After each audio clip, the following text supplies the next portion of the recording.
je me réjouis de voir s'instaurer la possibilité d'un échange entre la population de notre commune et le président de notre communauté.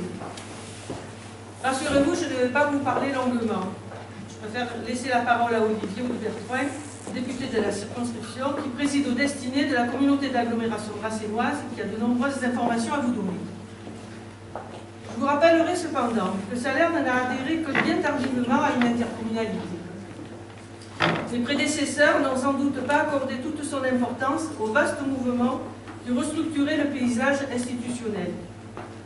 Notre choix s'est porté sur la Grassénie, à laquelle nous sommes très liés depuis de nombreuses années, comme en témoigne le trafic routier important matin soir entre Draguignan et notre commune. L'important est que nous ayons pu aujourd'hui rejoindre ensemble, nous ressentions une communauté d'intérêts, sans oublier des moyens d'analyse et d'action qui nous faisaient défaut vu notre taille modeste. La communauté est très présente. J'en veux pour preuve l'office de tourisme, la médiathèque, l'école de musique, le stade de Pin-Bernard et bientôt la future déchetterie. Mais bien d'autres choses encore, on aura l'occasion d'en reparler. Dès janvier 2014, nous avons trouvé notre place parmi toutes les communes adhérentes qui nous ont accueillis de façon amicale et positive. Et les questions qui se posent, surtout dans la population, on entend souvent dire « mais que fait la CAD ? À quoi ça sert ?» De nombreuses questions sont posées. C'est légitime. On n'est jamais assez informé. Aussi, je voudrais remercier le président d'avoir organisé ces réunions publiques dans toutes les communes de la communauté d'agglomération. Et maintenant, c'est maintenant au président de vous présenter les compétences et les actions menées par notre communauté. Mais auparavant, permettez-moi de saluer le directeur général des services qui nous honore de sa présence et de son intérêt. Et merci aussi aux agents de la communauté d'agglo qui sont présents aussi, qui ont organisé cette belle manifestation, et bien entendu à mes agents qui ont aussi mis à disposition cette salle. Maintenant, je laisse la parole à Olivier, parce que c'est lui qui va pouvoir vous expliquer ce qu'est la CAD, à quoi elle sert, pourquoi on est là, et pourquoi on est content d'être là. Je vous remercie.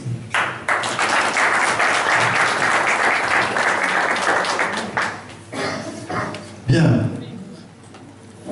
Mesdames et messieurs, chère Nicole, Madame le maire, il y a des formules comme ça, de circonstances qui disent « ce n'est pas sans une certaine émotion ». Eh bien c'est vrai, c'est pas sans une certaine émotion que je me retrouve, je crois, pour la première réunion publique à Salerne concernant le rôle de l'agglomération.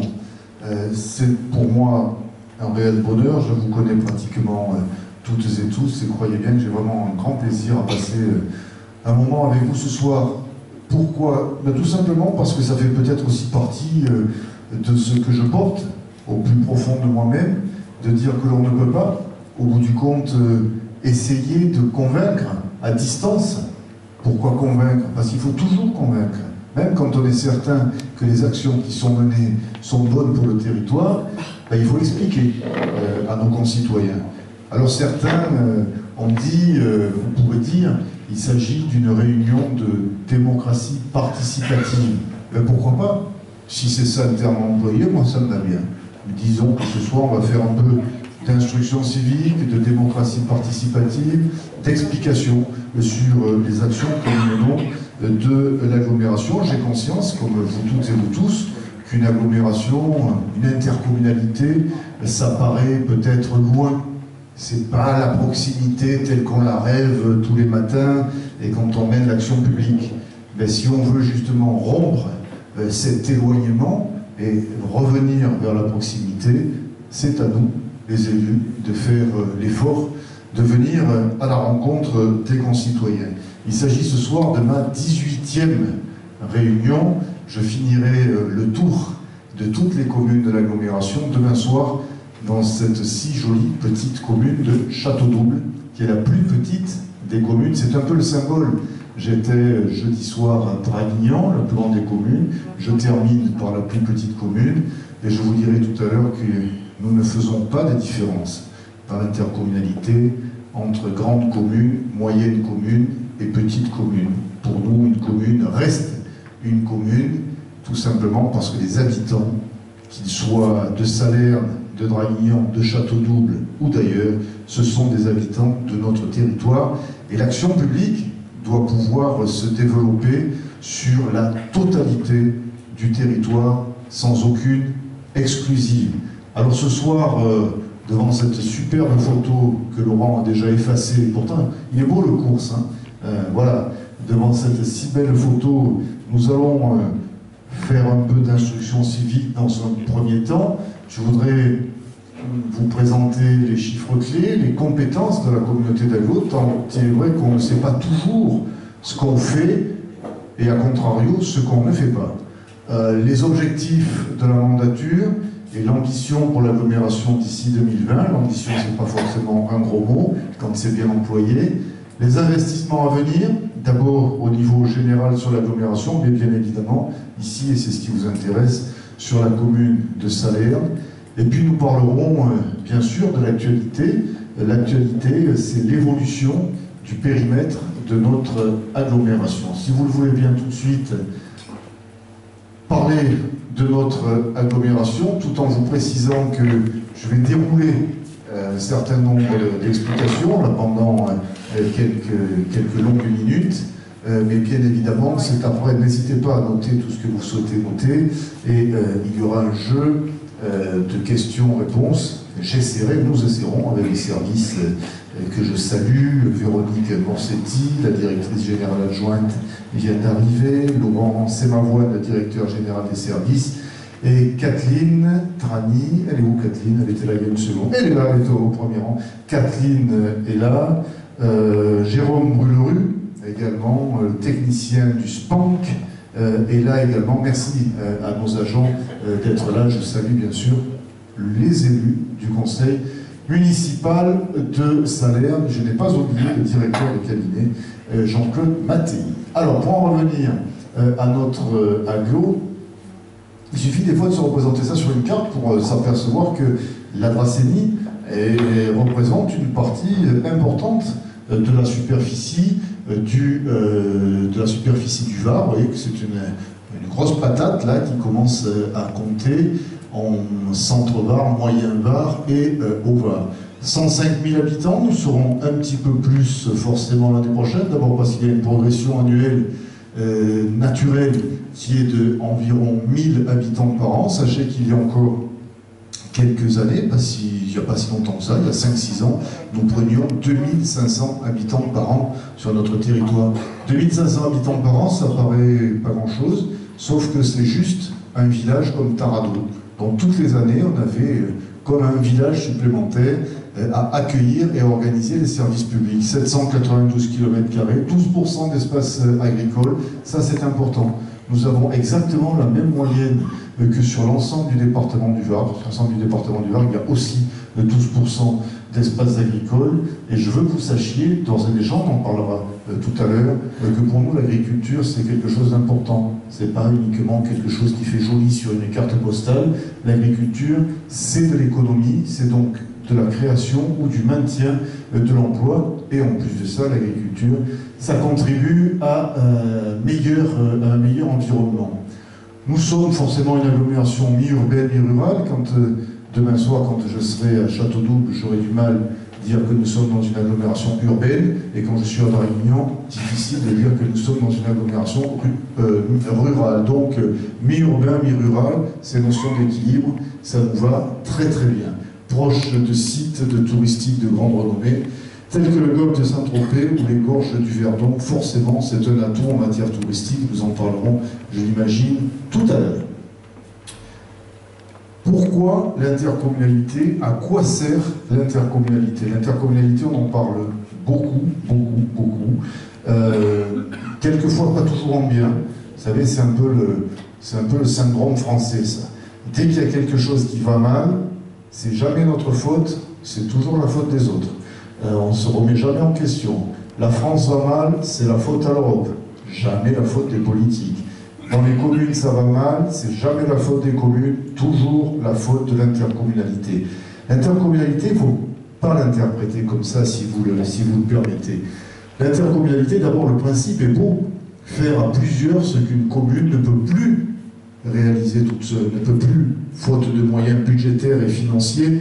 Vous le savez bien, j'étais à Claviers il y a quelques semaines de cela, dans le même type de réunion, et le maire de Claviers, le conseil municipal, a tenu à nous remercier. Ça fait une quinzaine d'années que la commune de Claviers essaie de se construire une petite salle des fêtes, simplement pour pouvoir peut-être jouer aux cartes l'après-midi, pour le samedi soir se retrouver à quelques-uns, pour faire une soirée d'animation.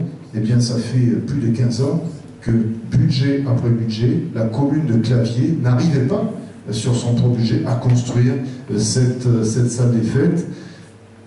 Avec l'aide de l'intercommunalité, les travaux commencent l'année prochaine pour la réalisation de cette petite salle des fêtes grâce au fonds de concours que nous allons délivrer.